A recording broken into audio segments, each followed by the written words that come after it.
Is the Real Truth. Hot Mic Series, I Say Podcast Network. We live from the gym complex. And we got a special guest in the house this evening. Go ahead and introduce yourself to the people. What's up, everybody? My name is Hollywood Peezy from Newberry, South Carolina. One of the most humble rappers out here, you know? Newberry, South Carolina, yes, the hometown. Yes, sir. It's a privilege to have you here, sir. That had you here before. We actually did a track together back here, I think it was about, 2-3 years ago? Yeah, it's been a while. Yeah, for Rick sure. Ross, that's what we called it. Yeah, Rick Ross, for sure. Yeah. Yo, glad to have you here, man. So let's get into this thing.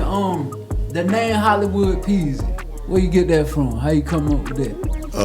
My homeboys, they called me Peezy back in school. And when I was in the Army, I lived out in Tennessee. And I had an old head that I used to hang with. He used to call himself Hollywood. He used to call everything he do Hollywood. Okay. So if he get fresh, step out, I'm going Hollywood. So I picked that up from him. Word. And just put the two together. Hollywood Peezy. So you kind of took a little bit of my thunder. I was because looking in your bio, Army vet.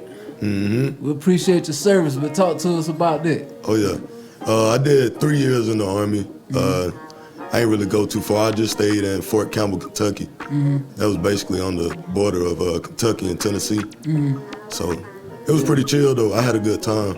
Yeah. It's kind of like college, but a job you get paid for it. Yeah, for sure. Yeah. One thing I follow you. One thing that stands out to me about you, being as young as you are. Tell the people how old you are first off. 26, man. 26. Be 27 in July. Word. Yeah. But at 26 years old, you wouldn't know that you were that old by how you carry yourself. Oh yeah, appreciate your it. character, family man. Oh yeah. Married. Yes sir. Yeah, kids. Yes sir. Yeah, definitely. So talk to us like being at that age, like how does that work out, like being a family man? Because a lot of people, they really not trying to step into that at such a young age. What motivated you? Shit, bro, I've been dating my wife since I was in 11th grade. She was in 12th grade, but like I just don't believe in not taking care of your kids, bro. So I gotta be there for my kids. Yeah. I love my wife too. Yeah. But I'm not saying that I'm there just for the kids. Like I love my wife. Yeah. Yeah. Man, that's dope, man. But it's a lot though, bro. Being young and wanting to do things, but having responsibility, bro. Like I be having a lot going through my head. Like I had to put music to the side for a little bit. Yeah. Focus on my family for real. Yeah. Yeah. Man, that's hard. Right. So let's talk a little bit about your music. You had a song that I seen and I caught it because they were playing it, and I think it was like a kindergarten class. And man, that's something that we need more of, because right now how things are in school and how the youth are being impacted, that positivity, the song was Black and Beautiful. Yeah. Tell us about how did that come about? What made you come up with that? Well, I drive trucks, bro, so when I get in the truck, first thing in the morning, I cut on instrumentals, just ride to them. Instead of writing, I just hold a snap on my phone and just record myself. And if I like it, I keep it. So I was listening to that beat for like 2 days, 3 days, and the hook finally came, Pop Your Melon and Girlfriend. So I put it together on the track, and I couldn't come up with nothing with it for a while. So one of my homegirls, she introduced me to the singer seamstress, and then I asked her if she wanted to get on the song, and we collabed on the song. Yeah. And it just went from there. Like, kids love it. I try to make music that kids can listen to, older people, younger people, universal stuff. Yeah. Yeah. That's dope. And then when I seen that in the classroom, I'm like, see, that's the type of stuff we need more of. Yeah. Especially, coming from someone in your age bracket. Because a lot of what we hear now is destroy. Trap. Yeah. And that positive message, that's solid. Keep doing stuff like that, man. So from becoming a dad, family man, has your music or your inspiration or your content, have you seen a change in it? Yeah, I definitely have. Like, okay, that's one of my biggest hurdles right now, making music, cause like when my daughter was younger, I just make anything that come to my mind. But like she grown up and she know the words, like she singing the words to my song, so I try to make something positive. Like it's kind of harder to write positive, clean lyrics than just spitting anything, like. Yeah. But I definitely had to change my content, my lyrics and stuff. Yeah. What would you say the best thing about fatherhood is? Coming home, seeing my kids, like I like seeing that my kids see me and they get happy. That made me feel good. Yeah. So, 26 years old, about to be 27. Seeing the musical content that's out in the world now, especially again, like around your age bracket, your generation, where it's really destroy. How do you stay in the lane of, man, I see that, but I'm gonna stay in this positivity lane. That's not what I'm gonna just go focus my content on. How do you stay kind of true to yourself? It's hard, bro. It's hard. Like I say, it's easy for me to just go make that same music you talking about, negativity and killing and all that stuff. That's easy. I can drop songs back to back, but like I just try to stay in my lane because I know being different gonna pay off. Yeah. For real. Yeah. What would you tell like the younger generation coming up who they might want to be getting into rap, but they feel like to sell they gotta go with what's popular now? Like you said, I know positivity is gonna come back around. Yeah. What would you tell them to stay focused? How would you tell them to just keep pushing with what they true to? I would tell them I would try to get them to understand that trends don't last forever. So you can either make music that's gonna last until your grandkids and they grandkids get here, they still making money off your music, or you can follow a trend to something that's temporary. Like your music might not be popular in the next couple of years, and it's gonna be something different. Just like drill, I'm starting to hear a lot of drill. Like I call them Pop Smoke beats. Like I'm starting to hear a lot of songs with Pop Smoke beats, bro. Like man, every rapper that I'm hearing coming out of New York now, it sounds like they just sharing the same instrumental. Exactly. To be honest, yeah, but you know, I guess that's what's popular. You know. So I also saw and noticed that you done got into production. Oh yeah. I've been making beats for a couple years. I just been like the first couple years I spent time trying to learn FL Studio, but I'm getting better, bro. Every day I'm getting better. I heard that last one. I think it was with that Biggie sample. Yeah. Appreciate it, bro. Yeah, I heard that. That joint go hard. Yeah, I'm getting better, bro. Yeah. Better. So what do you enjoy more, production or artistry? I love them both. And one thing about me as a person, bro, like if I start something, like it's like I got to drill in on that. I'm kind of hard to multitask. It's hard for me to multitask. So I like to focus on one thing at a time. Yeah. So that's been kind of separating me from the music. Yeah. So I don't want to put you on the spot, but I want to put you on the spot. You gotta talk to us about this crypto thing, man. You a guru on there. You dropped the book, right? Yeah. I dropped a little investment guide. Yeah. I've been doing crypto for about a year and a half, 2 years, but like I was watching a lot of YouTube and stuff. I was understanding the information, but it wasn't until I started doing it and losing money, making money, I started understanding the mistakes and stuff I was making. But the most simplest form of investing in crypto is to just buy it and hold it. And if you don't ever sell it, the price is gonna go up, whether it's next year or 15 years, but that's the most safest way to invest in crypto. Or you can day trade. You can buy it. You find the crypto that the price move a lot. You buy it cheap. You may wake up, it's one price. It go up, you sell it, because it may go back down a couple seconds, couple minutes. You can make some pretty good money day trading crypto. How much time you gotta invest in it? It's whatever you want, bro. Like it ain't like you invest $100 and it's locked in. If you want to invest $100, if you want to take it back out in 2 seconds, you can get your money right back. Yeah. But the longer you hold it, you probably get better returns. Like it's been times I make $400-500 in a couple minutes and think I done made some money, but I sold the crypto, went to something different, come back 2 months later, that crypto done went crazy. If I would have just held the amount I had way more than $400, $500. Yeah. So you gotta be patient. You really gotta be patient. What got you interested in it? I just started watching like financial videos on YouTube. I started out watching Robert Kiyosaki, and I started reading Rich Dad, Poor Dad. That was the first book I read by him. And then Business of the 21st Century. That's a pretty good book by him.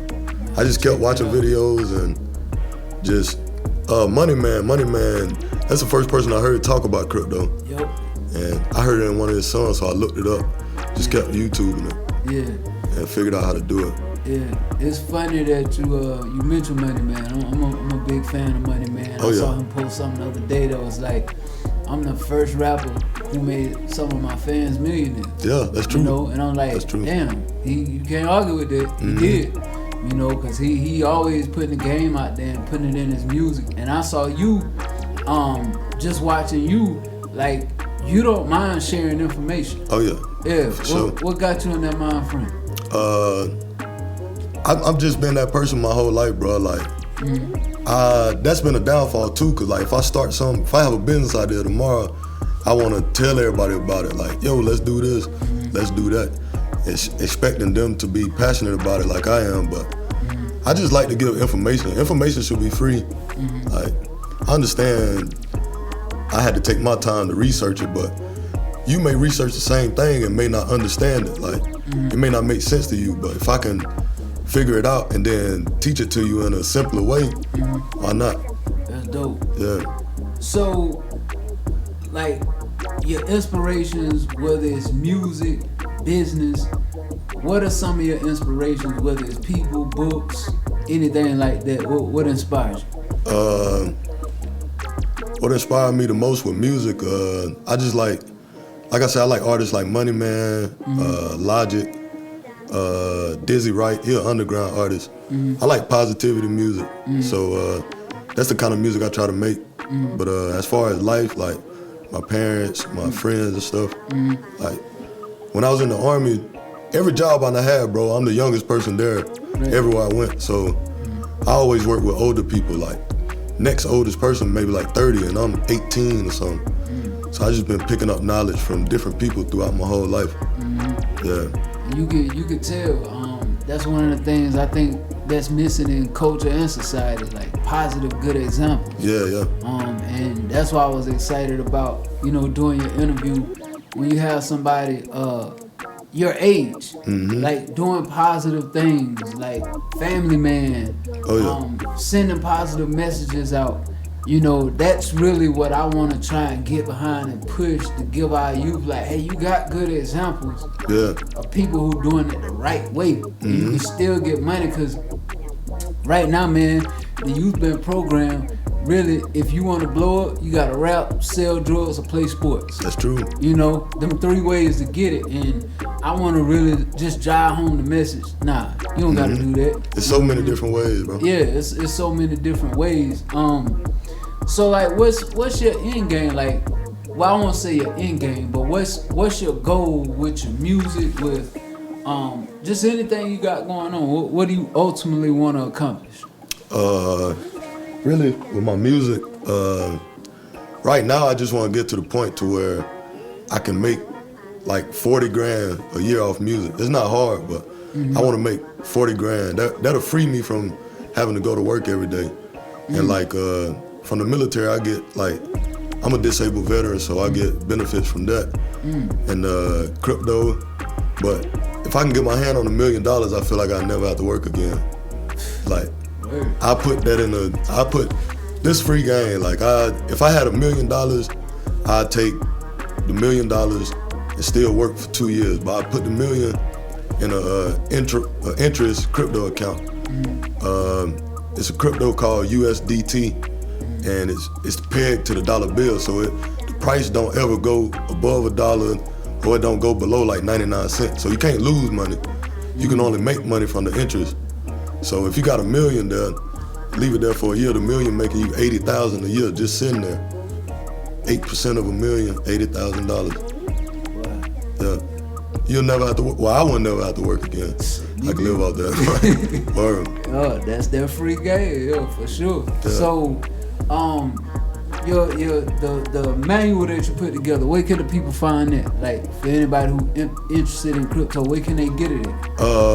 You can go to my personal Facebook page, Otis Hutchinson, but or you can just go to Hollywood Peezy on Facebook, like the page, and send me a message. I'll give you the book for free. If you watch this video, send me a message on my Hollywood Peezy page. I'll give you the book for free. Wow, that's hard. Yeah. Yeah, that's that. Sharing knowledge, man. Like I tell people, man, like combining knowledge, resources, that's how we can really go further. Yeah. But people sometimes don't really want to do that. But let me ask you this, because the other day I was talking to somebody and I had posted on my IG page and I said, some people from Newberry sent me a video of them rapping, and I was like, listen, Newberry got them spitters. Oh yeah, Newberry like, hot. It got them spitters. And I was like, I signed it. Like, listen, but from your perspective, being down there and closer to down there, what you feel about the music scene right now in Newberry?